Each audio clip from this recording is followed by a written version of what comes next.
Last drink po tayo. Good morning sa lahat. It's a Saturday morning. Napakaganda po ng panahon. Fair ang ating kalangitan. Nandito kami ngayon ulit sa bahay ko sa Del Monte. Isa sa mga pinaparentahan ko. Ngayon ay pinapaayos ko, pinapalitadahan ko.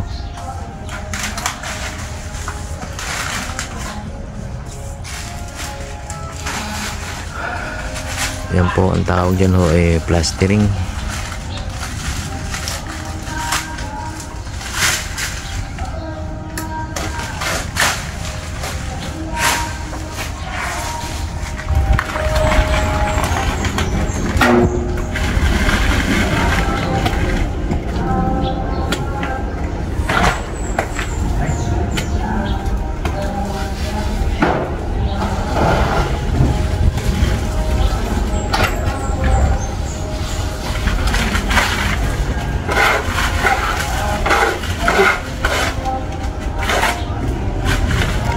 Ang pangalan po ng aking trabador na yun ay si Joem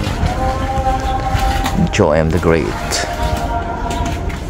Sabi niya 7 days daw tapos na yan. So nag-start po siya ng 10:45 in the morning. So inoobserbahan ko po yung mga rilas ng mga tao ko para matansya natin kung gaano sila kabilis o kung dapat ba silang palitan. Minsan kasi may mga sadyang mababagal kumilos, no? Ang per day po ng mga Amazon ngayon is 700. Libre merienda, libre lunch. Kaya masyado po akong particular dapat sa mga manggagawa na dapat sila mabibilis kumilos para hindi naman po tayo gaanong talo sa labor, no? Kasi mahirap po kasi yung kumukuha tayo ng mga labor na hindi naman talaga skilled, no? Tapos makupad kumilos.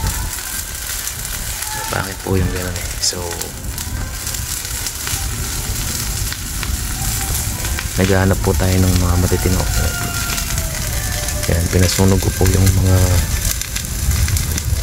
sobrang sanga ng mangga. Binawasan ko dito yan, no? Kasi tumatama po sa bubong, no? Yan na po nakakasira, lalo na yung dagtang nitong mangga. Pag bumagsak din sa bubong, pag natuyo, nagiging parang acid siya, no? Yan na nagkukos ng kalawang. Kaya yan, to be continued lang po yan. Last batch na po yan ang sinusunog namin ngayon.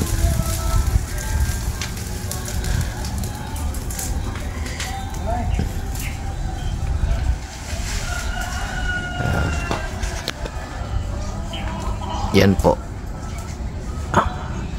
Maraming salamat po sa panonood. In-update ko lang kayo sa everyday routine natin, everyday na gawain natin sa buhay. Magandang umaga sa lahat. Stay safe po. Yo, ito nga pala si Vendetta at syempre mga kaibigan, suportahan po natin ang YouTube channel ng aking kaibigan na si Roel Bocobo, ang Roel Live Rhythmic Love. Suportahan po natin yung mga kaibigan.